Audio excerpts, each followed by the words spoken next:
ক্রিমটা দিনে 2বার ব্যবহার করে দেখো, আমি তোমাদের জোর দিয়ে বলতে পারি এই ক্রিমটা তোমরা যদি দিনে 2বার ব্যবহার করো এই রকম কোরিয়ানদের মতন ফর্সা এবং গ্লাস স্কিন তোমরাও পাবে। জন্য তোমরা কি করবে না, প্রথমে একটা ছোট বাটিতে 1 চামচ পরিমাণে চাল নিয়ে নেবে এবং সেই চালটাকে ভালো করে 2-3 বার জল দিয়ে ধুয়ে নেবে। কিন্তু চালে থাকা নোংরা বেরিয়ে যাবে এবং সেই চালটা পরিষ্কার হয়ে যাবে। এবং পরিষ্কার চালে তোমরা কি করবে না, 1 কাপ খাওয়ার জল মিশিয়ে দেবে।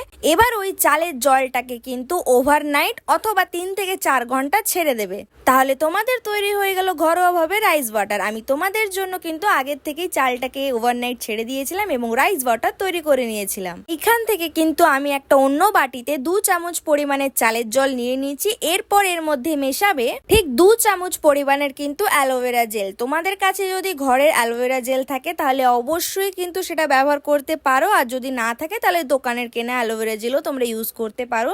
একটু বেশি পরিমাণেরই কিন্তু অ্যালোভেরা জেলটা নিয়ে নেবে জলের মধ্যে। এরপর এর মধ্যে মিশিয়ে নেবে হচ্ছে আমন্ড অয়েল। এরকম টাইপের কাঁচের শিশিতে একটা ছোট আমন্ড অয়েল পাওয়া যায়, অন্য কোনো ব্র্যান্ডের কিন্তু নেবে না। এই আমন্ড অয়েলটা কিন্তু অর্গানিক আমন্ড অয়েল। এই তেলটা কিন্তু তোমাদের ঘরের সামনে থেকে যে কোনো মুদিখানার দোকানেই পেয়ে যাবে। চামচ পরিমাণের কিন্তু আমন্ড অয়েল এর মধ্যে তোমরা মিশিয়ে নেবে। এরপর লাগবে হচ্ছে ভিটামিন ই ক্যাপসুল, যেটা 400 mg। এটার আরেকটা পাতা হয় 600 mg, বাট এখানে ইউজ করেছি আমি 400 mg ক্যাপসুলটা। এই ক্রিমটার মধ্যে মাত্র একটা ক্যাপসুল আমি মিশিয়ে নেব। এরপরে সমস্ত উপকরণগুলোকে কিন্তু খুব ভালো করে মিক্স করে নিতে হবে, কিন্তু খুব ভালো করে ফেটাতে হবে। ফেটাতে ফেটাতে দেখবে ঠিক এইরকম টাইপের একটা ক্রিম তৈরি হয়েছে।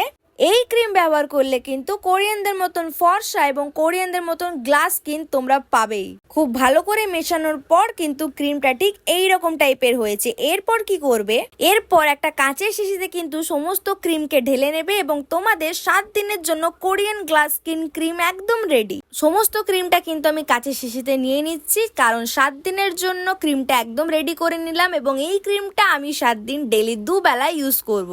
এবার ক্রিমটা ব্যবহার করে দেখাই চলো। এই ক্রিমটা কিন্তু তোমাদের দিনে 2বার ব্যবহার করতে হয়। মানে ধরো একবার সকালবেলা ঘুম থেকে উঠে ফেস ওয়াশ করে তারপরে ব্যবহার করলে, অথবা স্নানের পরে ব্যবহার করতে পারো। আর একবার রাতে ঘুমানোর আগে মুখে ফেস ওয়াশ করে তারপরে এই ক্রিমটা কিন্তু লাগাতে হবে। এই ক্রিমটা দিনে তোমরা যখনই লাগাও না কেন তার আগে কিন্তু ফেস ওয়াশ দিয়ে মুখটা ধুয়ে পরিষ্কার করে নিও, তারপরেই কিন্তু ক্রিমটা অ্যাপ্লাই করো। আমিও কিন্তু রাতে এই ক্রিমটা লাগাচ্ছি বলে তার আগে কিন্তু ফেস ওয়াশ করে মুখটাকে ধুয়ে নিয়েছি। তারপরে আমার মুখে এবং গলায় সমস্ত জায়গায় কিন্তু খুব ভালো করে ক্রিমটাকে লাগিয়ে নিলাম। ক্রিমটা লাগানোর পর আমার ফেসের খালি গ্লোটা দেখো, পুরো কোরিয়ানদের মতন চকচক করছে। তাহলে তোমাদেরও এরকম স্কিন পেতে হলে কি করতে হবে না, দিনে 2বার এই ক্রিমটা ব্যবহার করবে। এবং কারা কারা ব্যবহার করলে অবশ্যই কমেন্ট করে জানাতে ভুলো না। আর এরকম আরো ভালো ভালো টিপস পাওয়ার জন্য চ্যানেলটাকে অবশ্যই সাবস্ক্রাইব করে দিতে হবে। তাহলে যাও দেরি না করে ঝটপট করে গিয়ে কোরিয়ান ক্রিমটা বানিয়ে নাও। তাহলে আজ আসি, টাটা।